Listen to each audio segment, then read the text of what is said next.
Bueno, vamos a empezar entonces con el tema maderas y vamos a decir primero que la madera se distingue de los materiales que venimos estudiando porque es una materia cuyos compuestos son compuestos orgánicos, pero además porque está originada en un organismo vivo. Y por lo tanto, eso va a generar algunas situaciones o condiciones que la hace particular a la madera respecto de los demás materiales. La madera entonces proviene de los troncos ya cerrados de los árboles, que eran los organismos vivos que daban origen a este material. Nacen las células que se va formando a partir de una zona que está marcada acá en verde clarito, que es denominada cambio. Lo que crece hacia el exterior es una capa de protección, que es la corteza, y hacia el interior van a aparecer las fibras de celulosa, que después vamos a ver que conforman, que constituyen la madera. La primera capa es una capa por la cual circula la savia, o gran o mucho de la savia que circula, que es el líquido que va alimentando las células del árbol, y que tiene muchos azúcares y que por lo tanto se trata de no utilizar porque la presencia de savia después va a hacer que se favorezca la putrefacción, porque esos azúcares atraen, por un lado atraen insectos que comen la madera y por el otro favorecen la formación de microorganismos, bacterias y hongos que favorecen la putrefacción o que producen la putrefacción de la madera. Acá está marcado en marrón oscuro la zona más aprovechable del árbol, que es el duramen. Si vemos el color real, vemos que se forman franjas claras, gruesas y más finitas oscuras, que corresponden a las épocas, las claras de crecimiento, de mayor crecimiento y desarrollo, que es durante la primavera y el verano, y las franjas oscuras, donde el crecimiento es mucho más lento, por eso son más finitas, que corresponden al otoño y el invierno. Hacia el interior está la médula, donde ya las células están muertas. Acá está marcado como este punto oscuro central, marrón oscuro central.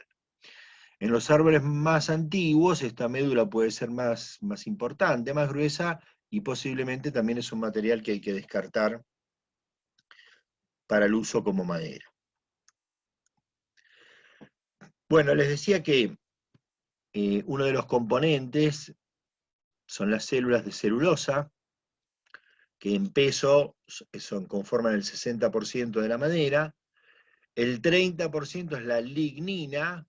Ambos son compuestos orgánicos.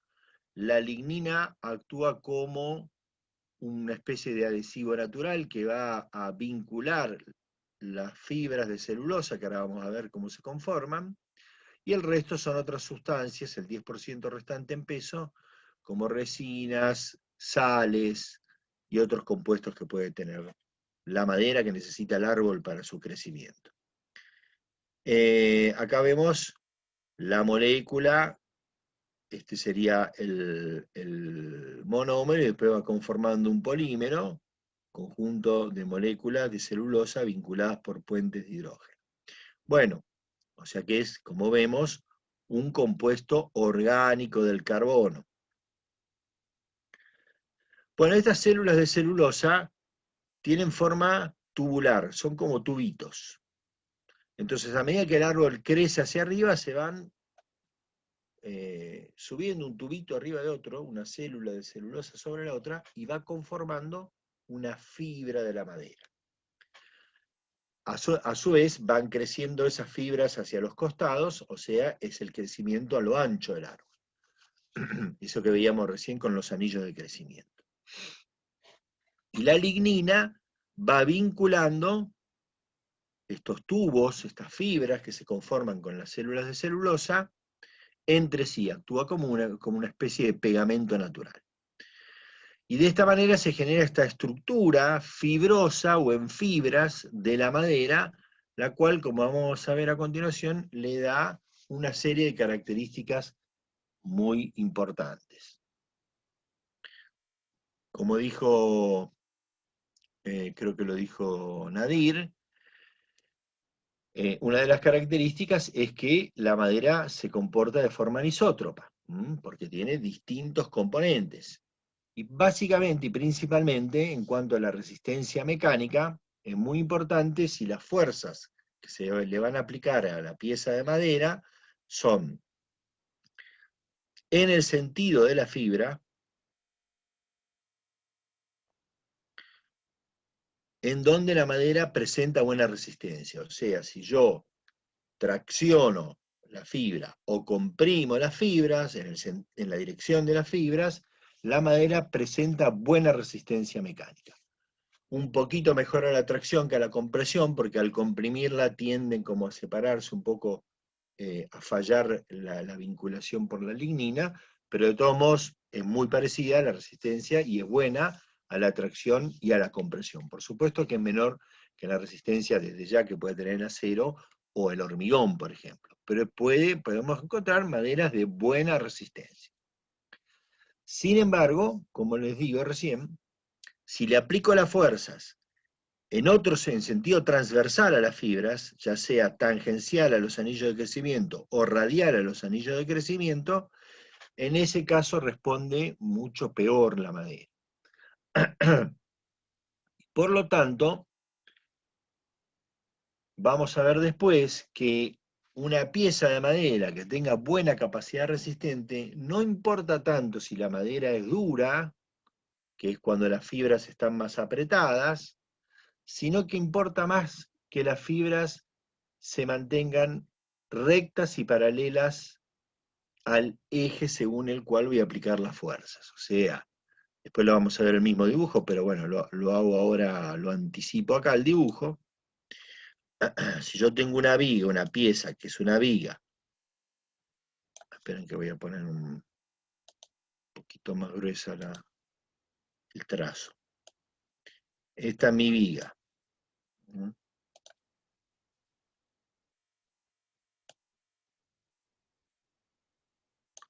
Voy a cortar ahí una viga con esta forma. Bueno, acá lo importante es que la fibra de la madera sea una fibra recta a lo largo de la pieza, de manera que cuando yo le aplique una fuerza, supongamos que esta pieza va a ser una viga, como decía recién, que la apoyo en este extremo y en el otro extremo, y después le aplico una fuerza acá, esa viga va a estar sometida a flexión, que significa que en la dirección de las fibras, abajo hay tracción y arriba hay compresión. Bueno, se va a comportar bien esa pieza, independientemente si es una madera dura o no. Si es dura, por ahí un poco mejor. Pero en realidad, lo importante es que cuando aparezcan las fuerzas van a estar en la dirección de las fibras, que es donde resiste bien. En cambio, si esa pieza de madera, las fibras, en vez de estar así rectas y paralelas, son fibras que están retorcidas a lo largo de la viga que yo corté, cuando le aplique la fuerza, en algún sector la fuerza va a estar en un sentido transversal a la fibra, en otro en el sentido de la fibra, en la dirección de la fibra, y se me va a retorcer toda esa viga, se va a deformar, y eventualmente se va a romper. O sea, que es más importante la disposición, el largo y el paralelismo de las fibras que la, digamos, dureza que hace a la resistencia intrínseca de cada tipo de madera. ¿Mm? En realidad también esa disposición de la fibra es propia de cada tipo de madera. Pero lo que me refiero es que va a ser para mejor, como pieza resistente, una madera blanda o semiblanda que una dura, siempre que esa blanda o semiblanda tenga estas características de fibras rectas, largas y paralelas al eje de la pieza. Bien, Profe, perdón, también eso es una propiedad de cada tronco, digamos. de cada tipo de madera, de cada individuo también, porque puede ser que en algún tipo de madera que normalmente tiene esa condición por alguna situación, como por ejemplo que le dieron vientos muy fuertes y se deformó el tronco, también puede ser. Pero en principio cada tipo de madera tiene esas características, fibras más rectas o fibras más retorcidas. Es propio de cada especie de madera. Después puede ser que cada individuo, por las condiciones de crecimiento, también tenga alguna influencia. Pero fundamentalmente depende de la especie de madera. No sé si eso respondió lo que Sí, sí, la pregunta era esa, si dependía de la construcción o de era propio de la especie. es propio de la especie. Y perdón, una Fundamental. consulta más que no lo quería interrumpir. Dijo que Sí, en sentido longitudinal era mejor resistente a la compresión o a la tracción. es un poquito mejor a la tracción. Ah, está bien, entendí bien. Pensé que era mejor a la compresión. No, un poquito mejor a la tracción porque cuando la comprimís es como que tienden un poquito a separarse las fibras. En cambio, al traccionarla se aprietan las fibras. ¿Mm? Ok, perfecto, gracias. También esta propiedad, esta conformación fibrosa, con estos tubitos huecos, el interior de la fibra es hueco, es un pequeño huequito, pero es hueco, hace que la madera, si hay mucha humedad en el exterior, absorba humedad, y si hay poca humedad y la madera tiene humedad, libera humedad. Eso hace que cuando absorbe humedad, la fibra se hincha y la madera se hincha, y cuando cede humedad, se contrae. O sea que estas variaciones de humedad provocan variaciones volumétricas de la madera. Como comprenderán, en el sentido de la fibra, estas variaciones son muy pequeñas, porque en realidad más que nada es cuando se expande y se contrae la fibra. No va, en realidad en el sentido longitudinal es muy poquito lo que va a variar por el cambio del contenido de humedad. Por eso es mucho menor la contracción o expansión, esto vale en ambas condiciones, longitudinal, esto es un porcentaje de la dimensión original, que radial y tangencial. ¿Mm? Bien. Por eso la madera, cuando se comercializa, lo ideal es que esté seca. Seca significa que tiene un contenido óptimo o más o menos dentro del contenido óptimo, que se considera que es del orden del 15% en peso de la madera. O sea que si estuviera en la mejor condición de secado de esa madera, porque en general la madera naturalmente y por el proceso que vamos a ver ahora tiene más humedad y hay que secarla, eh, que no quede más de un 15% en peso, o sea que por cada kilo que pesa esa madera, 150 gramos son de agua. Bien. Según también cómo son las fibras, las maderas tiene que ver con el peso, la dureza y también algún aspecto estético que ahora vamos a mencionar. Cuando las fibras son más finitas y más apretaditas, la madera es más densa y por lo tanto es más pesada y también más dura, más compacta. ¿Mm? Cuando las fibras son más abiertas, la madera es más liviana y también más blanda, o sea que pesadas y duras coinciden, digamos, hay correlación entre maderas pesadas y duras, semipesadas y semiduras, livianas y blandas. Acá están los pesos, pues como pueden ver, comparado con los materiales que hemos visto hasta ahora, es mucho más liviano, aún las maderas pesadas.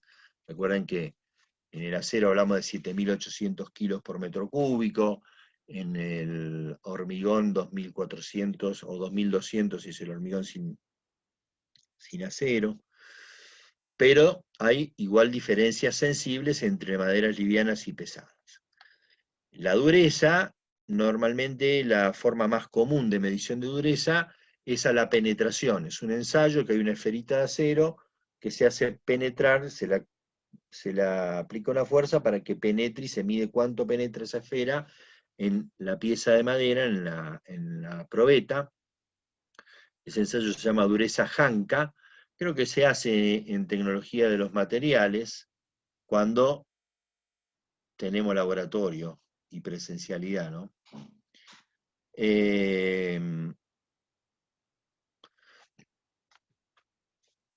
Y se comprende que sean más duras las que tienen las fibras más apretadas, más finitas y más apretadas. Esas maderas, las que tienen las más finitas, también cambia el aspecto de la madera porque se ve lo que se llama el grano de la madera. Cuando yo hago un corte en el tronco, veo lo que se llama el grano de la madera y se habla de grano fino para las demás, las más finitas, las fibras más finas y compactas, grano medio y grano grueso. Grano grueso son las blandas, grano fino las duras y el medio las semiduras.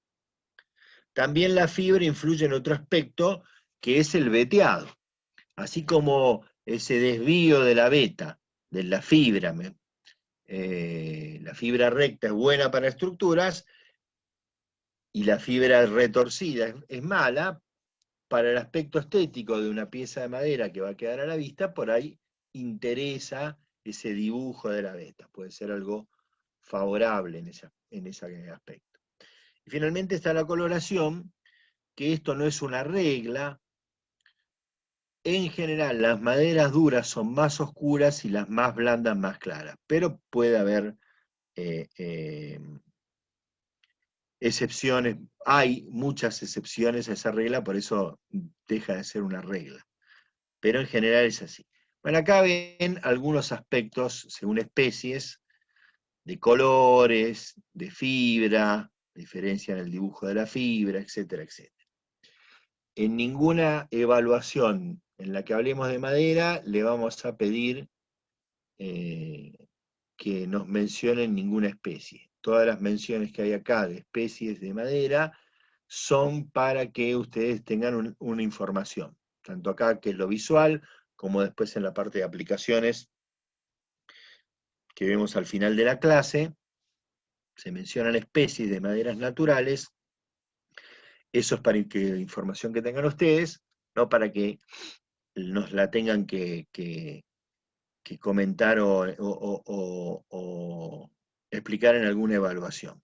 Porque la realidad es que nadie se va a acordar eso más allá de 1 o 2 días después de haberlo leído, si se lo tiene que acordar de memoria, y en realidad uno va a ir distinguiendo las especies si le toca trabajar con madera habitualmente, o por lo menos va a distinguir aquellas que utiliza habitualmente. Esta imagen es para ver cómo una misma especie, según las condiciones geográficas y fundamentalmente climáticas donde se ha crecido ese árbol, puede variar el color. En este caso, las 3 imágenes corresponden a una misma especie, que es el cedro. Bueno, veamos esto que está escrito acá, lo vamos a ir viéndolo con las imágenes un poco. Esto es un aserradero, en donde se han extraído ya cerrados los troncos. En la foto de abajo a la derecha todavía tienen la corteza, falta descortezarlos. En la foto de arriba y de abajo a la izquierda están descortezados ya los troncos. Lo primero que habría que mencionar acá es el tema de cómo se obtiene o de dónde sale este tronco, de qué árbol. Si salen de árboles que han sido plantados para ser explotados, o sea, de lo que podemos llamar una industria forestal. Una industria forestal es aquella en donde quien es el propietario de esa industria forestal tiene terrenos, tierras, donde planta los árboles, normalmente busca especies de rápido crecimiento para poder aprovecharlas comercialmente rápidamente, que la inversión, o lo más rápidamente posible, que la inversión rápidamente reditúe en troncos para poder obtener la madera, y sigue plantando. Y por lo tanto es una industria sustentable. De acuerdo, por supuesto que también hay impacto ambiental en el terreno, en el territorio, hay que ver si la explotación es realmente sustentable, o sea, se hace con criterio de que esa tierra permita el crecimiento continuo de las especies, de los árboles, pero es muchísimo, sea como sea la explotación, siempre muchísimo más sustentable del caso de explotar el bosque nativo, que es un daño ambiental grave, porque decir y talar árboles que por ahí tienen cientos de años y no replantar, y por lo tanto estamos acabando con un recurso no renovándolo. O sea que ese es un impacto ambiental mucho más grave. Bueno, lo deseable es entonces que provengan de la industria forestal, y después lo que hay que hacer con estos troncos es sacarle la savia. Muchas veces, o por lo menos la forma más económica, es hacerlo por inmersión en piletas, o sea, se los mete en piletas con agua, y el agua va penetrando en las fibras y va, de a poquito va saliendo, se va diluyendo los restos de savia. Porque como dije, esa savia es la que va a atraer los insectos que atacan la madera y también va a favorecer a los microorganismos que producen la putrefacción. Una vez que ya están desaviados, se hace un primer corte en piezas grandes, que por ahí después quedan así, pero normalmente son piezas que después se van a volver a cerrar. Se hace este primer corte del árbol, que hay distintas metodologías de corte, acá se ven algunas, por cuarteos, por otras metodologías, según qué es lo que se quiera obtener de ese tronco, y luego se las pone a secar.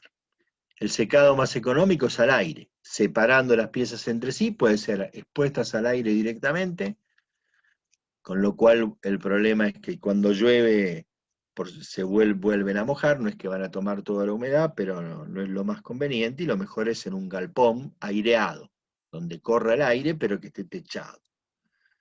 Ahora esto requiere bastante tiempo de secado. No siempre, que en general no se respetan los tiempos de secado adecuados, que pueden ser de un año o más, para las piezas de estas de madera, ya cortadas de los troncos. Pero por lo menos, mínimo, son 6 meses que hay que esperar secando esa madera. Se puede acelerar este proceso en secado en hornos, donde incluso se puede inyectar vapor, primero para que termine de limpiar la savia, o acelere el proceso de retirada de la savia, y luego aire caliente. Ahora, por supuesto, esto es más rápido, y permite que la madera llegue más rápido al mercado, pero tiene el costo de la energía que consumen los hornos, del gas que consumen los hornos en los quemadores. Bueno, una vez que la madera está ya secada, el aserradero la vende a las carpinterías, o el propio aserradero puede tener una carpintería. El usuario de la industria de la construcción normalmente compra la madera en la carpintería, salvo que vaya a consumir mucha madera, entonces tiene una carpintería y compran un aserradero. Pero normalmente el aserradero está en Misiones, en el Delta, o en la Patagonia, en las zonas de explotación maderera, y viene el tronco, y acá, no el tronco, vienen las piezas de madera, y acá secadas ya, y acá en las carpinterías las cortan en las medidas en que, o sea, cerran en las medidas en que se venden comercialmente, y a eso lo llamamos escuadrías. O sea, llamamos escuadrías a las medidas que van a aparecer en la imagen que viene, en que se se comercializa la madera. Se llaman escuadrías porque se venden en piezas cuyas caras están a escuadra, están escuadradas, están las caras a 90 grados, ¿sí? Por eso cuando aparece la pregunta si una escuadría es la forma en que se corta la madera, la respuesta es no, o la forma en que se corta el tronco. La forma en que se corta el tronco es esta etapa. La escuadría es la medida en que se comercializa la madera, y ese es un aserrado que se hace ya en las carpinterías. Las medidas se suelen utilizar en pulgada, aunque cada vez se está dejando más de lado, así como en todo lo que es cañerías, espesores de chapa y demás, ya la pulgada se ha dejado de utilizar. En las carpinterías también están empezando a dejar de usar las medidas en pulgadas, pero por si acaso ahí les recordamos que una pulgada es 25,4 milímetros, pero además, que si yo voy a comprar una pieza de madera en pulgadas, no es la medida real de la pulgada lo que me van a vender. Primero, lo que está en la lista ahí, media pulgada, 3/4, 1 pulgada, que equivalente a 15 milímetros, 19 milímetros, 25 milímetros y el resto, esto que está acá, no son las medidas exactas. O sea, 15 milímetros no es media pulgada. Sin embargo, cuando yo voy a pedir media pulgada, me proveen algo de 15 milímetros. ¿Sí? Ahora, estas medidas, además, es importante destacar, que cuando yo voy a pedir esto, esta medida corresponde a la madera en bruto. Acá vemos una pieza de madera. Puede ser una tabla que tenga 1 pulgada por 4 pulgadas de ancho, o sea, 25 milímetros por 100 milímetros. Esa medida es en bruto como se ve a la derecha, acá. En bruto es una madera que yo no voy a poner a la vista, que la puedo dar un uso estructural o lo que fuere, no va a estar a la vista.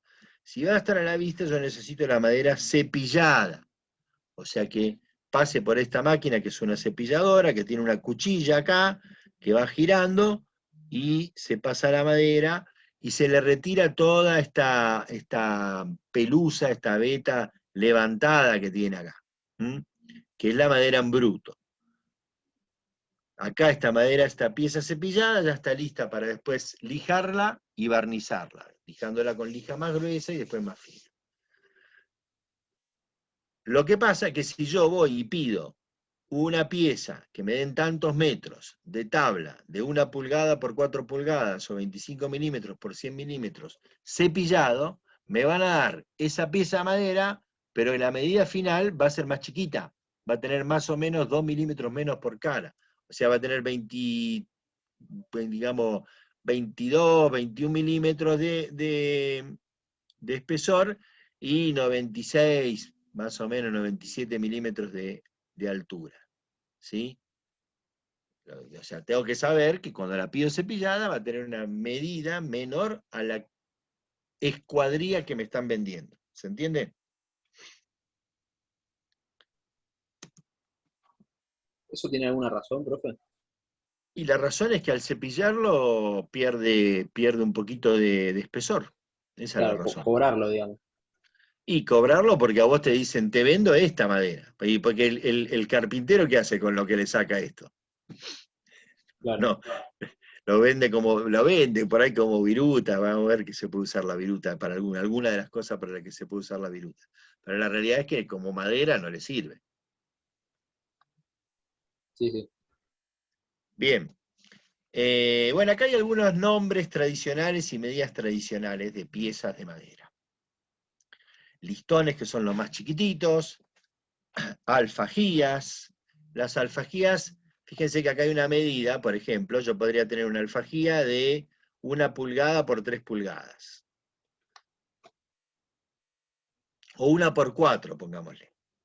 Y acá tengo una tabla que podría tener un espesor de 1 pulgada y 4 de ancho, como la que vimos recién en la foto del cepillado.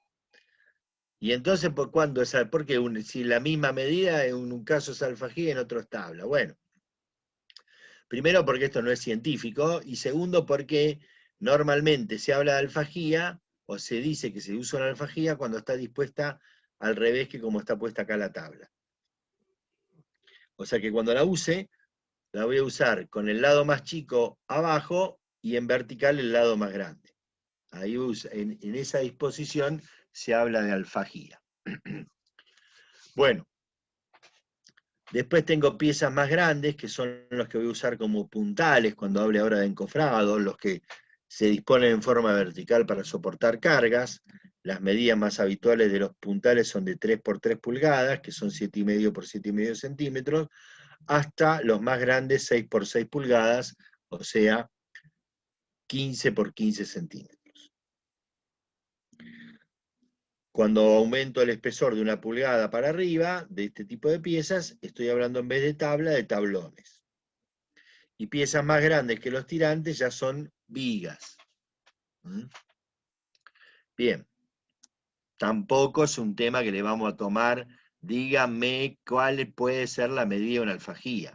O si yo tengo una pieza de 2 pulgadas por 4, ¿de qué tipo de pieza estoy hablando? ¿Sí? Bueno, Defectos en la madera y problemas que podemos tener en la madera natural. Bueno, los nudos. Los nudos pueden ser algo que desde el punto de vista estético resulta atractivo. ¿Mm? A alguien puede ser que le parezca atractiva la presencia de un nudo en una pieza de madera que va a estar a la vista. El nudo surge, aparece donde hay una rama. Este es el tronco y acá nace la rama, ¿ven? Y ahí donde está la rama, cuando yo corte la tabla ahí, el tronco, va a aparecer este nudo. ¿Mm? En este caso, el nudo está vivo. Así como puede llegar a ser estéticamente agradable, fíjense que desde el punto de vista estructural no sirve, ¿eh? Lo vemos acá también. Es un desvío de las fibras. Es una zona donde estructuralmente va a estar trabajando mal. Además, puede pasar encima que la rama esté seca. Cuando la rama está seca, el nudo este son células muertas, ¿eh? Y es un nudo muerto o saltadizo. O sea, hay mucha posibilidad.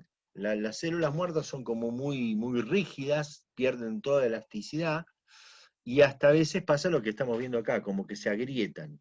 ¿Eh? Se agrietan y se puede separar del resto de la madera y por eso se habla de nudo saltadizo. Habrán visto por ahí alguna vez un machimbre con esos nudos marrones o casi negros, muy oscuros, que por ahí uno le pega con el dedo y ¡tuc! Se sale el nudo, o hasta a veces ya está hueco. Bueno, porque es un nudo de una rama que estaba muerta. Bien.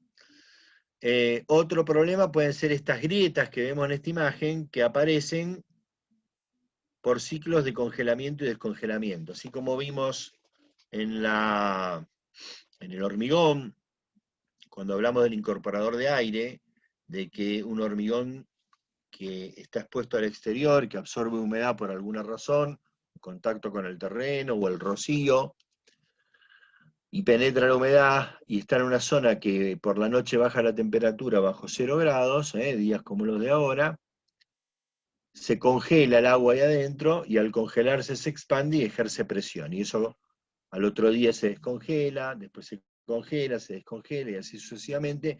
Y esa sucesión de presiones que van variando van aumentando las fisuras y en el caso de la madera la van agrietando. Y después otra falla que aparece son estas separaciones entre los anillos de crecimiento que se llaman acebolladuras y que normalmente se producen, o que cuando se producen, suele ser porque el viento sopló demasiado de un lado. Si el viento viene muy fuerte de acá, de la izquierda, y siempre y muy seguido sopla viento de ahí, el árbol se tuerce y tienden a separarse los anillos de crecimiento en ese lugar.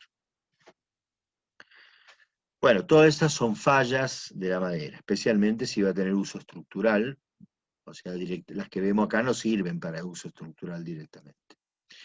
Bueno, y otros problemas, dijimos que la madera, por esto de ser una sustancia que proviene de un organismo vivo, puede ser atacada, tener distintos ataques, como por ejemplo insectos que comen madera, a los que se los llama xilófagos. Xilo en griego es madera, y xilófagos son que comen madera. Termitas, gusanos como estos. Para eso lo que hay que hacer es impregnar con insecticida la madera antes de utilizarla.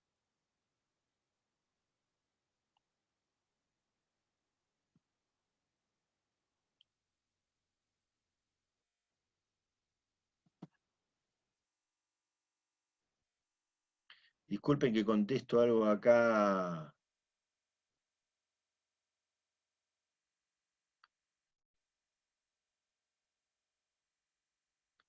Un WhatsApp, disculpen un segundito, una cosa del departamento.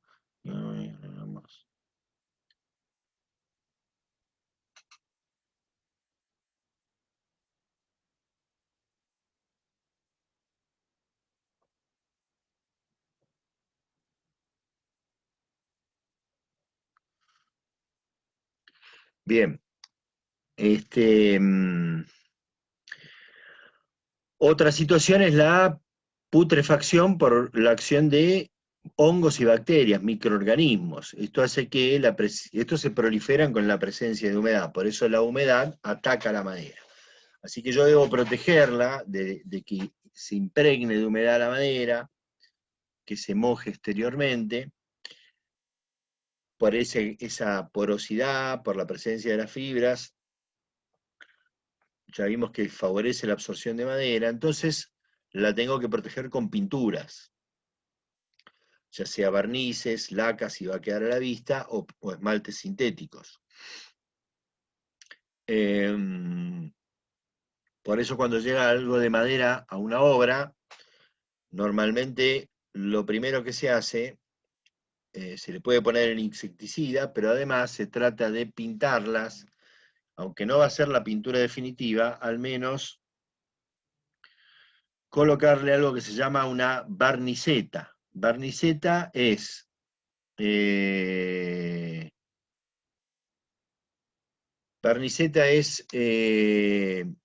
una mezcla de aguarrás u otro diluyente con barniz en proporción de más o menos 1/3, 2/3, cosa que queda muy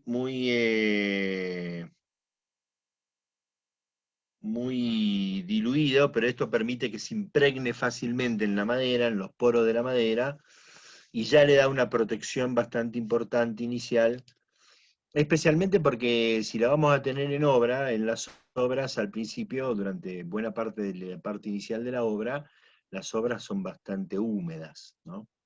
Entra el agua, llueve, y entonces es difícil garantizar en un depósito de que no va a haber de ninguna forma humedad o incluso puede llegar a mojarse. Entonces uno tiene que tratar de al menos tener esa protección básica con la madera para que no se estropee. Otra cosa, otro ataque que puede sufrir es la variación de color.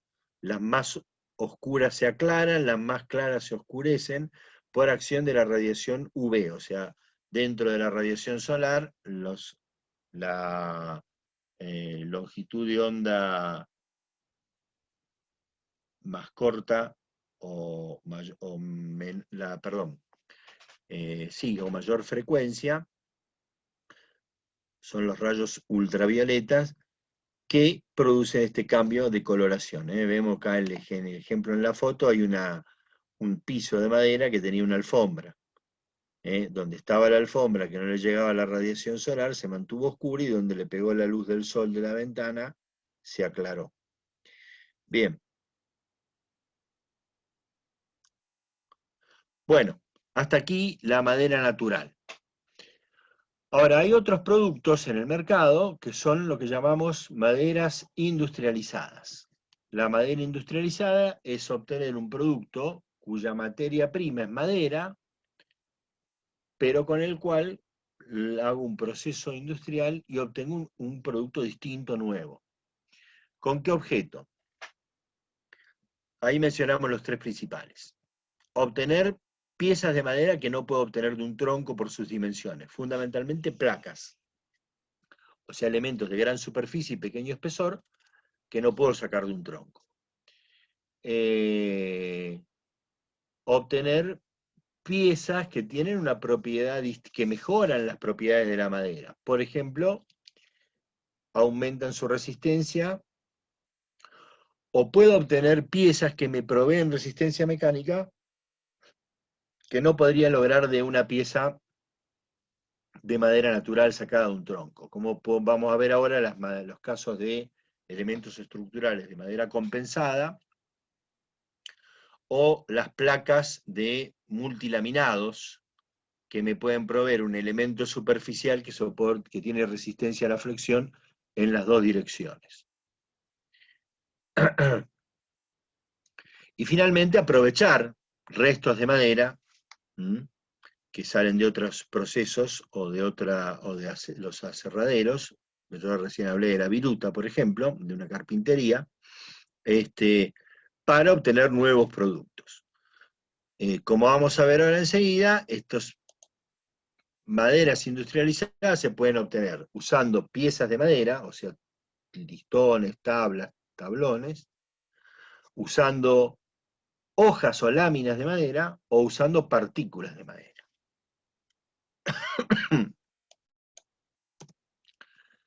Es decir, que, bueno, justamente, las maderas industrializadas tenemos estos distintos tipos.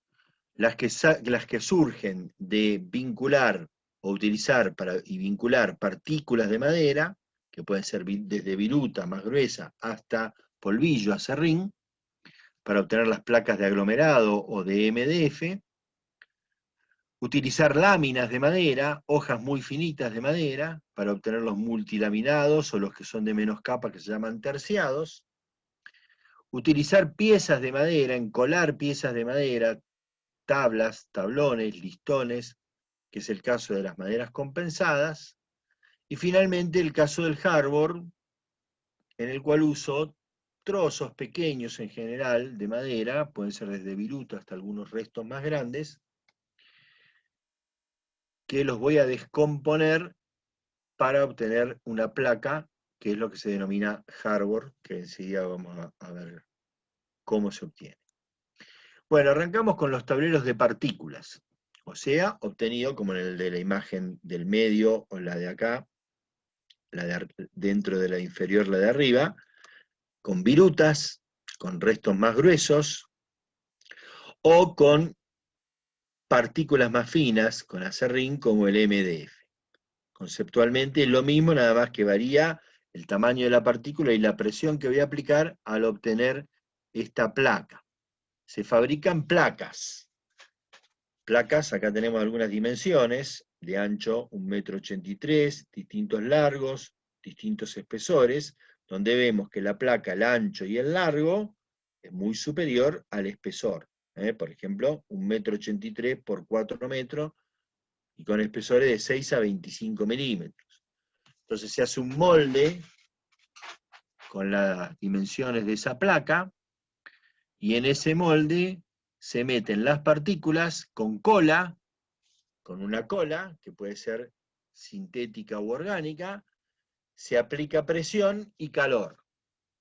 Una vez que se la dejó, que se hizo esa aplicación de presión y calor durante un tiempo, se libera, se baja la temperatura, se libera la presión y se obtiene la placa.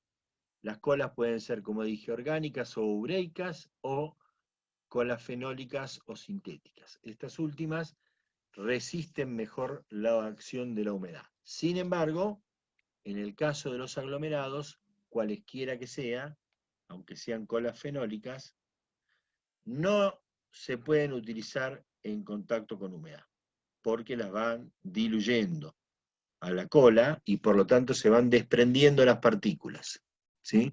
Por eso estas placas que en la industria de la construcción las podemos ver en los muebles de cocina bajo mesada o alacenas, o las podemos ver en un baño, en un vanitori.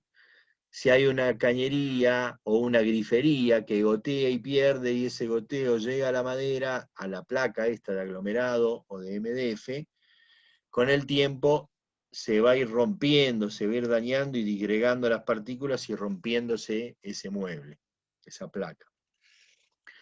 Y además no tienen fibra, se rompió la fibra, porque no hay continuidad de la fibra, son todas particulitas separadas que se encolaron se aglomeraron con una cola. Y por lo tanto, no tienen resistencia mecánica. O sea que si yo agarro esta placa, y la apoyo y quiero construir un entrepiso, por ejemplo, pongo vigas cada 80 centímetros, 1 metro, viga de madera, por ejemplo, y atornillo esta placa aglomerada, se me va a deformar toda y hasta se va a hundir, porque no tiene resistencia. Tendría que ponerla muy, muy, muy juntita a las vigas, dejar muy poca separación para que no haya problemas. No sirve para eso.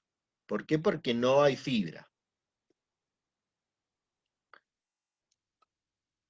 Cuando utilizo las más finitas, el MDF,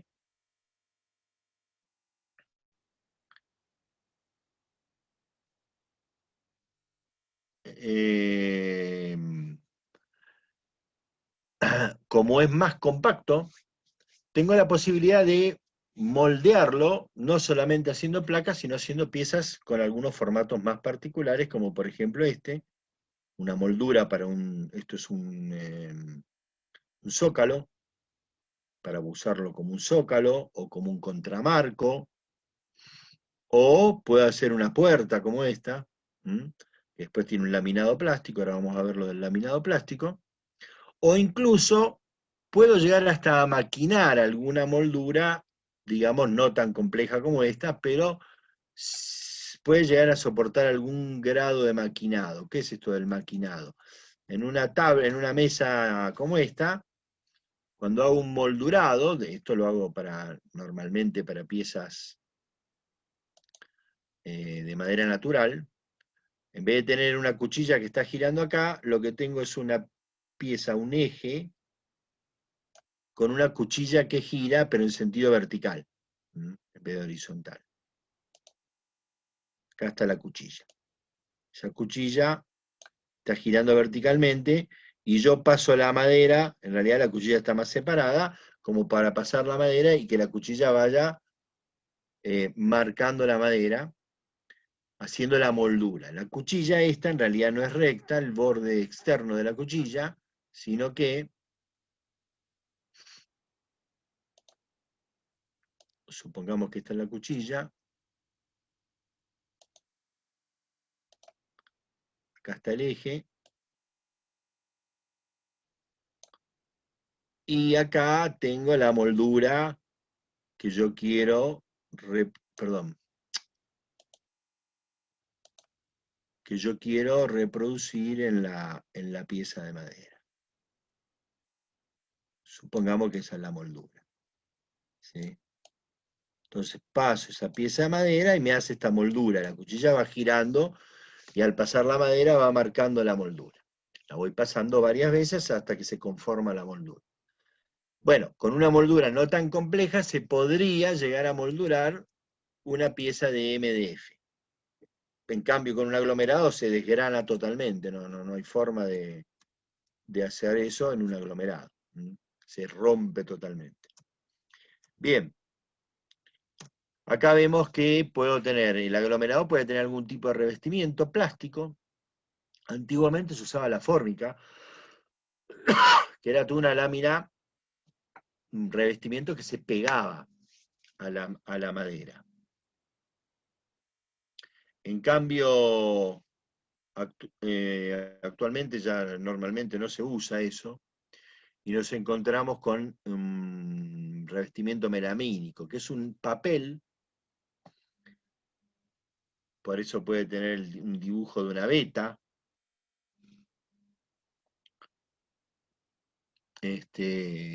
como estos que vemos acá, imitando madera, acá algo parecido a un roble, acá algo parecido a un cedro. Esto es un papel, o acá un papel con color, y arriba tiene una capita de laminado plástico, que es una pintura, se aplica como una pintura plástica incolora, después queda como una lámina plástica, que es la melamina. Por eso, antes cuando tenía fórmica, era bastante más difícil de rayar y de que se pierda ese color, no venía con dibujo, venía con colores. En cambio ahora, como es una capa muy finita y lo que hay abajo es un papel, si uno le pasa un clavito suficientemente fuerte, lo raya y se ve abajo la placa de aglomerado o de MDF. ¿Eh? Esto que tengo acá, en cambio, es un enchapado en madera, se lo llama enchapado o contrachapado, que es una lámina parecida o igual que la que vamos a ver enseguida para hacer los multilaminados, pero con un valor estético, una madera de valor estético, como puede ser esta, es un cedro.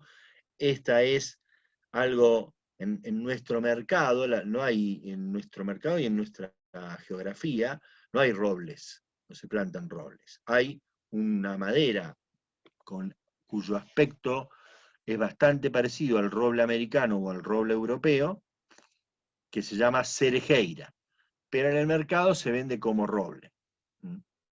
Así que este es un enchapado en cedro, este es un enchapado en roble, este también es cedro. ¿Sí? Ven que es similar, que es clarito con vetas oscuras.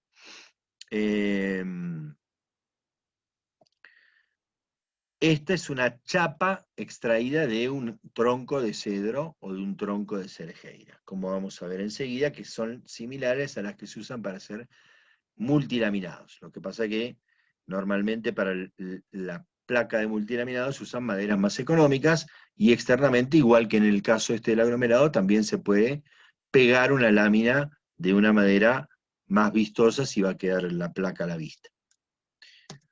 Bueno, y vamos a los multilaminados.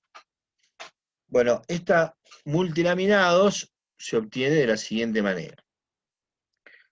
En una máquina yo coloco el tronco,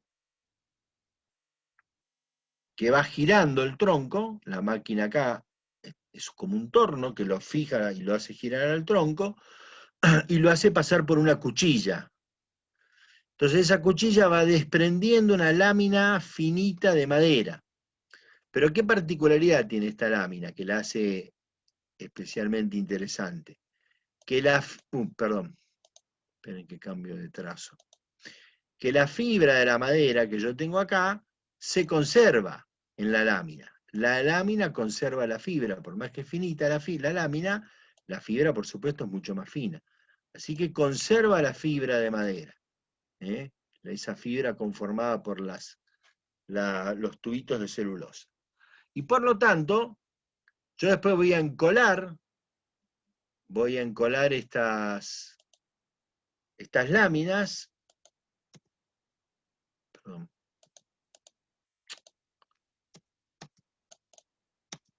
Las voy a encolar colocándolas con las fibras, cada capa de lámina que voy a ir pegando, coloco primero en un sentido, por ejemplo en el sentido este de la flecha amarilla, y la que pego arriba la coloco en sentido transversal. ¿Sí? Entonces, se aplican con cola y con presión y temperatura, si en este caso un poco menor la temperatura, 140 grados, y se la mantiene presionada, y cuando se retira la presión, queda conformada el multilaminado este que vemos acá. Cuando tengo más capas hablo de multilaminado, y cuando tengo menos capas, 3 a 5 capas, que son 3 a 5 milímetros, hablo de terciados. Es lo mismo, pero con menos capas. Las capas son siempre, hablo de 3 y 5, ¿por qué? Porque son siempre impares. ¿Por qué? Porque si le voy a dar una vista al exterior, si va a quedar a la vista, mejor dicho, las fibras de las dos caras externas van en la misma dirección, para que no quede una cara con una dirección y otra con otra dirección, sino que las externas quedan en la misma dirección, por eso es un número impar de capas siempre. Pueden ser encolados con colas ureicas o con colas fenólicas también, igual que los aglomerados, pero en este caso es importante el tema del uso de la cola fenólica cuando quiero tener un elemento que tenga cierto soporte a la acción de la humedad. Tampoco son para que estén al exterior sin protección, pero se responden mucho mejor que los tableros de partículas, y por eso los fenólicos, los multilaminados fenólicos son, como vamos a ver después, los materiales utilizados para encofrados. O sea que van a poder estar en contacto con el hormigón. Si bien se los pinta con aceite, en algún caso también por ahí se le pone una lámina plástica para que no se mojen directamente y para que dure más, y además para que se desprenda fácilmente el hormigón al desencofrar. Si usara estos ureicos se romperían enseguida. En cambio estos me pueden dar una mayor vida útil, puedo usarlo varias veces al fenólico, al multilaminado fenólico, para poder usarlo en estructura de hormigón. Esto que vemos acá. Bien. Y además, puedo usarlo para hormigón y puedo usarlo también para hacer, por ejemplo, un entrepiso, a diferencia de lo que vi antes del aglomerado, separando cada 80 o 1 metro las vigas de madera. ¿Por qué? Porque tienen resistencia mecánica. Porque como conserva la fibra, no solo que tiene resistencia mecánica, sino que me la provee en ambas direcciones. Soporta flexión en ambas direcciones, porque tiene las fibras cruzadas en ambas direcciones. Esa es la gran diferencia con el panel de partículas. Estos también se pueden enchapar con madera o pueden tener un laminado plástico. Acá hay algunas dimensiones. Bien, y este es un enchapado o contrachapado, en este caso con pino. Bueno,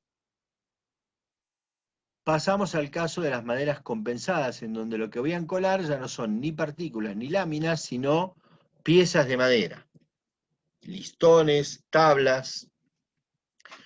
El concepto de madera compensada surge de que la idea es que cuando se van a encolar estas piezas, se encolan con la cara de la fibra, pieza contra pieza, con la cara opuesta. O sea, fíjense que esta que está marcada en marrón más oscuro, la beta, tiene esta forma y está sacado de la misma tabla, de la misma madera, mejor dicho, o un tramo de la misma tabla, se coloca con la fibra con la curvatura opuesta, o sea, con la cara opuesta. ¿Por qué? Porque cuando esta tabla, supongamos, entra en contacto con el ambiente y hay humedad, va a tender a deformarse ¿cómo? Va a tender a estirarse de este lado y a contraerse del lado izquierdo. En cambio, esta otra que le pegué al costado, al revés, va a tender a alargarse del lado izquierdo y a contraerse del derecho. Por lo tanto, se compensan las deformaciones. Perdón. O sea que voy juntando las tablas así, y esa pieza en general, construida con ese criterio, va a tener mucha menos deformabilidad, mucha más estabilidad volumétrica que si fuera una pieza similar de madera maciza sacada de un único elemento, una única pieza. Pero además, y fundamentalmente, lo que me permiten es obtener piezas mucho más grandes, de formas y dimensiones, que sería imposible sacar de un tronco. O sea que para hacer grandes estructuras de madera, la metodología, como vamos a ver después, es la de las maderas compensadas. Después lo vamos a ver enseguida cuando veamos las aplicaciones en estructuras. Finalmente estaba la última variante que vamos a mencionar de madera industrializada, que es este producto que es el hardboard. El hardboard dije que se obtenía a partir de virutas o restos un poco más grandes de madera, que se los somete a vapor en una calderita, en un reactor cerrado, y ese vapor va a empezar a aflojar la lignina, se va a empezar a desprender la lignina y la fibra, y se va como a formar una pasta.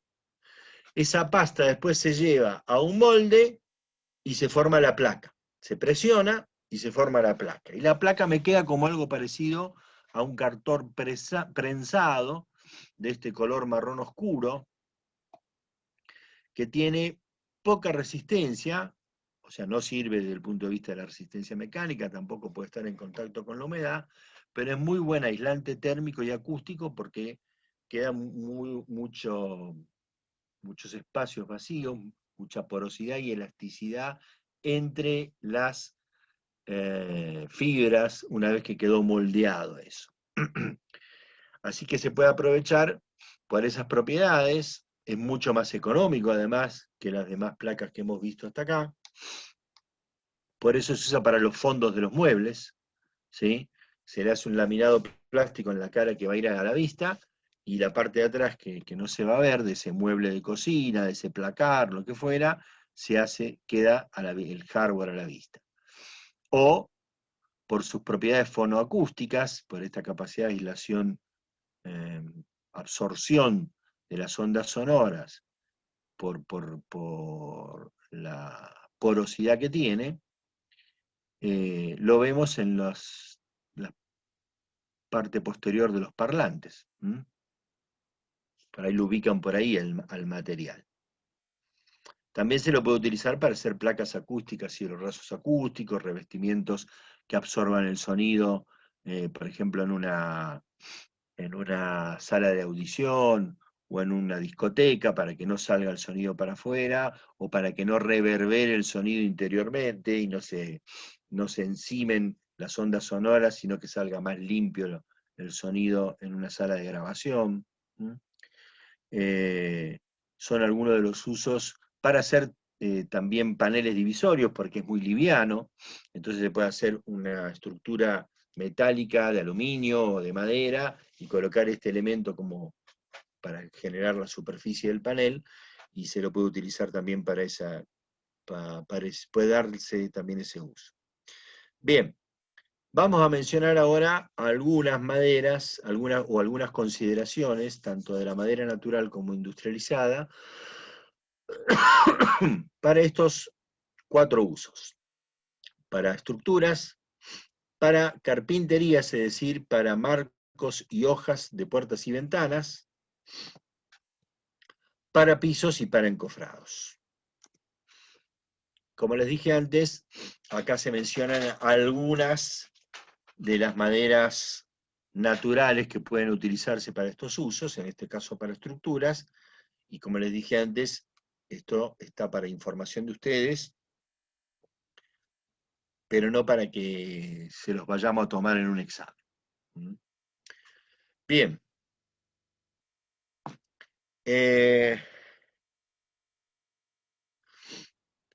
Acá faltaría agregar, acá habla de vigas de madera preformadas, que serían las de maderas compensadas. Faltaría agregar acá también el multilaminado, los multilaminados, ureicos o fenólicos. Si están al interior pueden ser ureicos.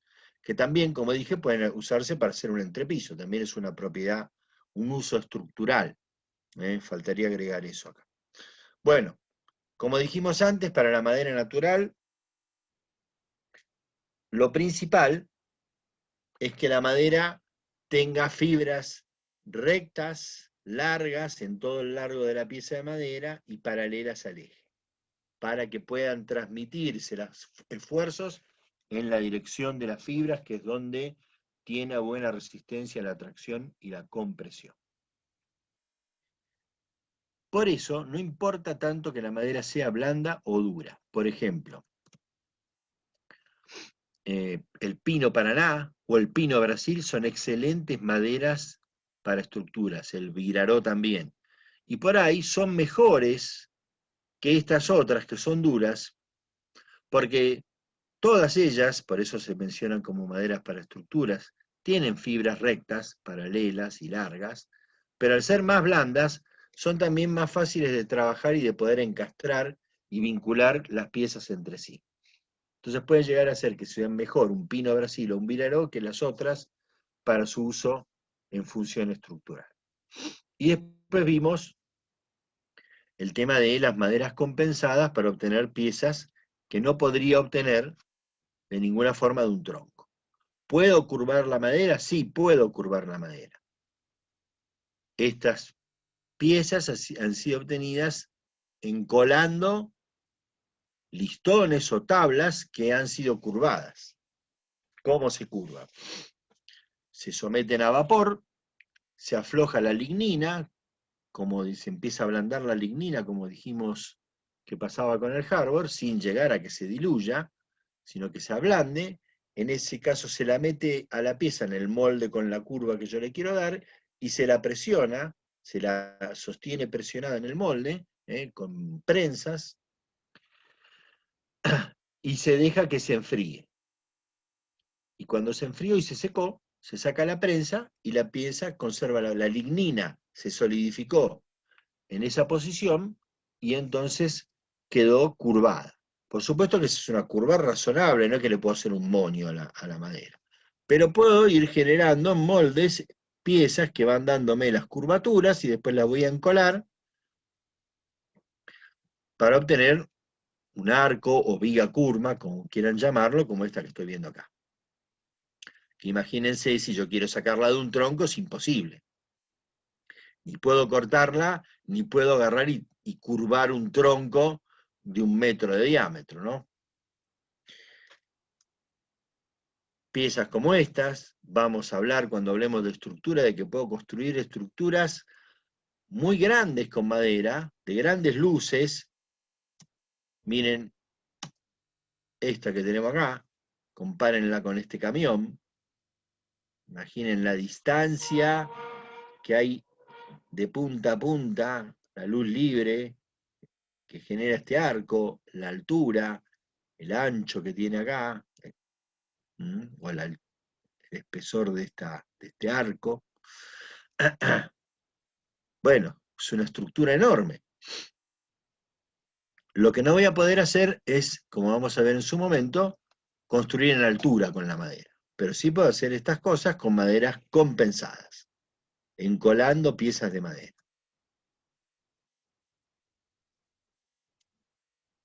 Esto es más pequeño, pero también está hecho con esa tecnología.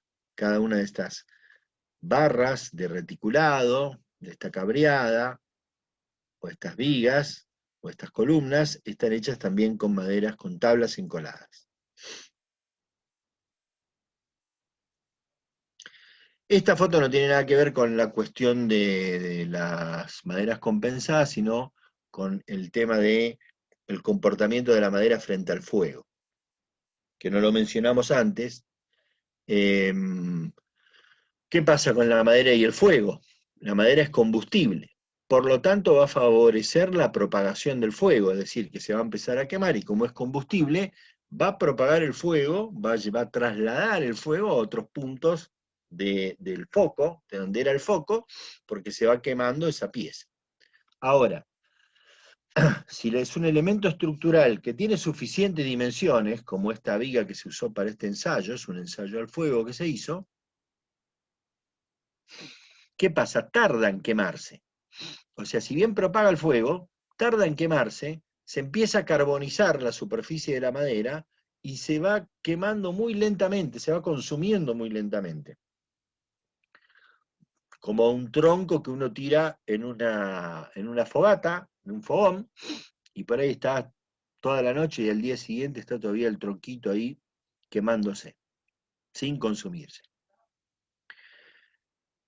En cambio, el acero, cuando se alcanza cierta temperatura en ese incendio, del orden de los 300 grados para arriba, empieza a perder abruptamente resistencia y pasa lo que vemos en la imagen que tenemos acá, donde la viga de madera se mantuvo ahí, se fue quemando, pero se mantuvo, y esos semejantes perfiles de acero se doblaron todos y colapsaron totalmente. Ahora, el problema es que propaga el fuego, ¿no? También se le puede hacer un tratamiento ignífugo a la madera para reducir el carácter combustible de la misma. Bueno, maderas para carpinterías. Otra vez tenemos distintos tipos, blandas, semiduras y duras. Las duras las vamos a tratar de usar, o semiduras, para los marcos, y las más blandas para las hojas, en el caso de las naturales. Y para las industrializadas usamos los terciados y los multilaminados, fundamentalmente. Como les dije recién, los marcos de las puertas y ventanas convienen que sean de madera dura. ¿Para qué? Para que soporten la humedad, tanto del ambiente como del contacto con el material de construcción, cuando si se levanta la pared se va levantando con el marco de madera colocado. Y no se deforme, y por lo tanto después puede abrir y cerrar la puerta o correr la ventana bien, porque no se deformó ese marco de madera.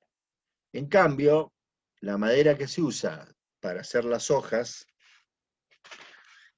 de las ventanas y especialmente de las puertas, cuando son molduradas, como esto que vemos acá, esto es una puerta de tablero y bastidor. El bastidor es toda la pieza externa, que es como la estructura de la puerta, es esto el bastidor, y está encastrado en el bastidor el tablero, que es el que cubre la mayor parte de la superficie. Y hay molduras en el tablero, en el bastidor, como vemos acá, perdón. Hay rebajes en el tablero, y todo ese trabajo, si la madera es dura, es mucho más complicado de hacer y mucho más difícil de que salga bien prolijo y que quede bien. Por eso, para las hojas se utilizan maderas blandas o semiblandas al menos. En tanto que el uso más difundido de la madera industrializada para las carpinterías es este que vemos a la derecha, que es una puerta placa, donde el marco es un marco de chapa de acero, y la hoja es una puerta placa de madera, como también la que tengo, similar a la que tengo yo acá atrás. Esta hoja tiene un bastidor de madera natural, mucho más finito, mucho menos resistente que esto que vemos acá, pero que le va a dar la resistencia a esta puerta. Entonces tiene ese bastidor y después tiene algunos travesaños cada, qué sé yo, 40, 50 centímetros. Y eso le da la resistencia. Generalmente en los huecos que quedaron ahí se coloca algún relleno, que puede ser un terciado puesto de canto, o cartón también puesto de canto, inclusive. ¿Para qué? Para que después se ponga esta placa de terciado o de multilaminado, si es un poco más gruesita, en ambas caras, atornillada, no atornillada, normalmente clavada al bastidor, pero que el relleno también me impida que se hunda, si le aplico una presión, que se hunda la placa que forma la superficie externa de la puerta, que se hunda. Entonces por eso está el relleno para contener esa placa. Ese es el uso más difundido de los terciados o multilaminados en carpinterías. Para pisos, ¿por qué no aparecen blandas acá? ¿Por qué maderas semiduras y duras? Bueno, porque el piso va a tener que soportar, por un lado, tener buena estabilidad volumétrica para que no se deforme con la humedad,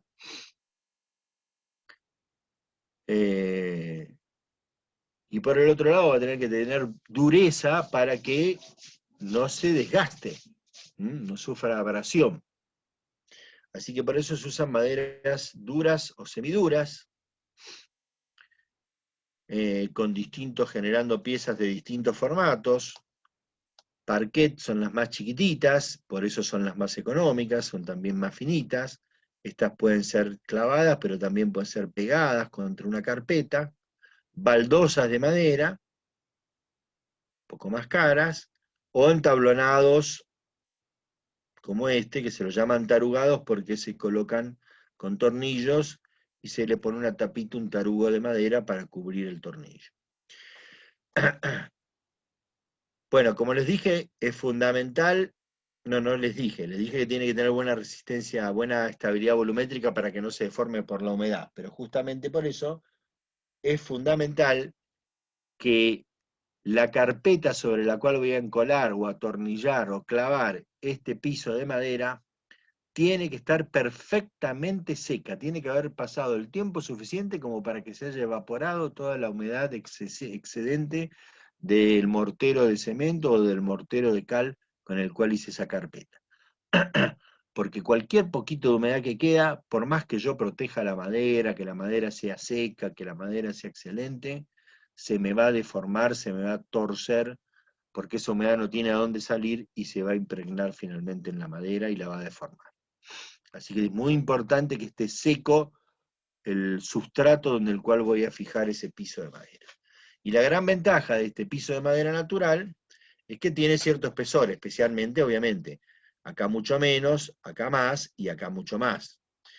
Cuando yo tengo espesor, ¿qué significa? Que pasado 20 años o 15 años, esa madera empieza a tener, o se rayó, o se deterioró, o se decoloró, traigo una lijadora, es una máquina pesada que va lijándola con peso y lijando la madera, le elijo, le saco una buena capa y me quedó piso otra vez para otros 15 o 20 años más.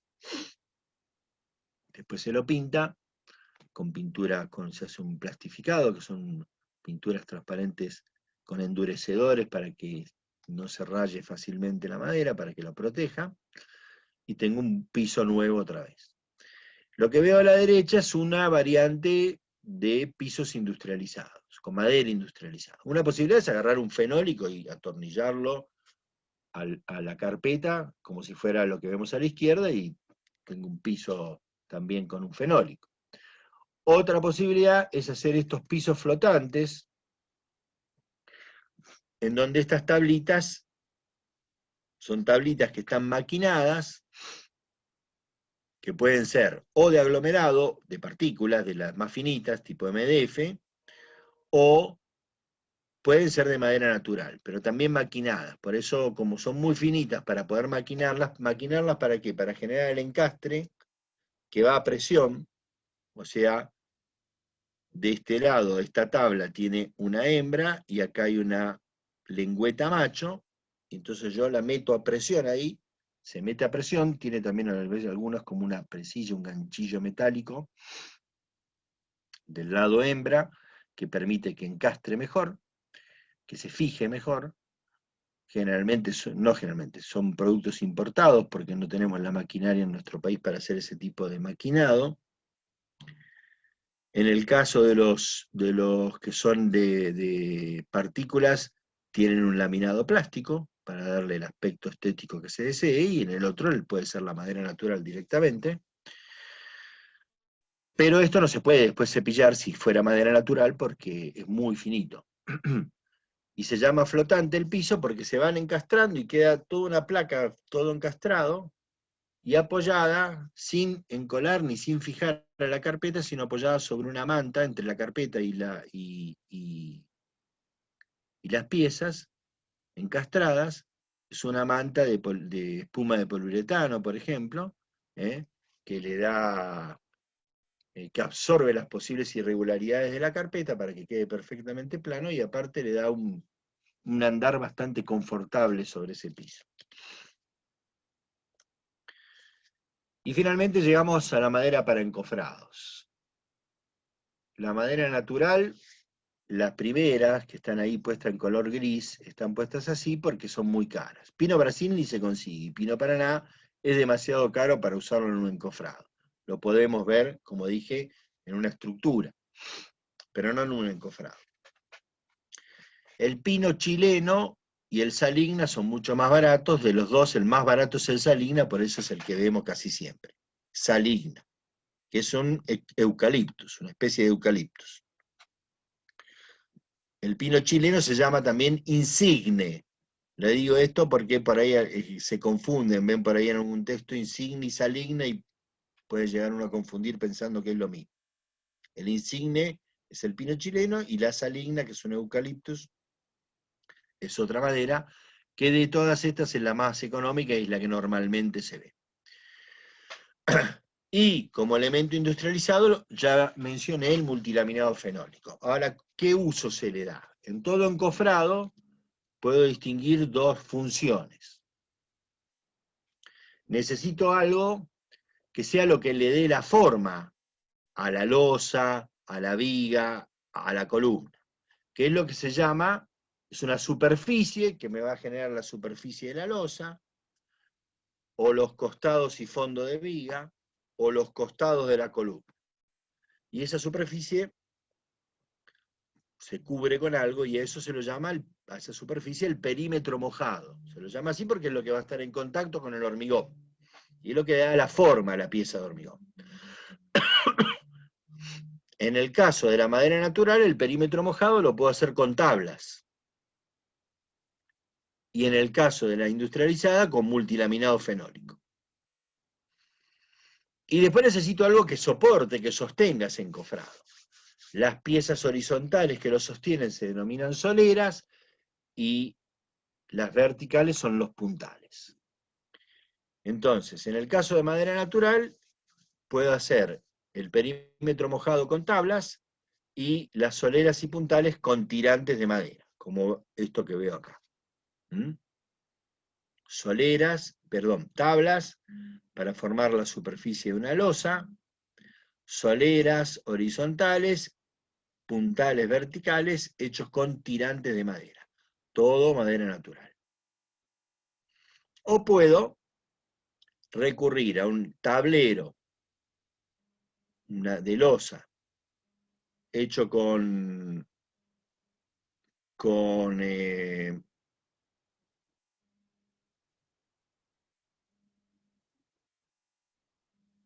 hecho con perdón, me estaba distrayendo el teléfono.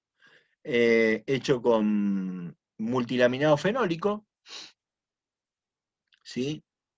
Y las soleras podrían ser de madera natural o podrían ser, como en este ejemplo, de madera compensada. Y los puntales, por ejemplo, puntales metálicos, como este que vemos acá. ¿Sí? Todo esto yo lo podría combinar, podría llegar a ser un encofrado de madera natural y poder usar puntales metálicos de hierro. ¿Mm? O podría acá tener también las soleras metálicas de aluminio, ¿Mm? Que hay algunos sistemas, ¿sí? Más raro sería tener todo esto de madera industrializada y puntales de madera, ¿no?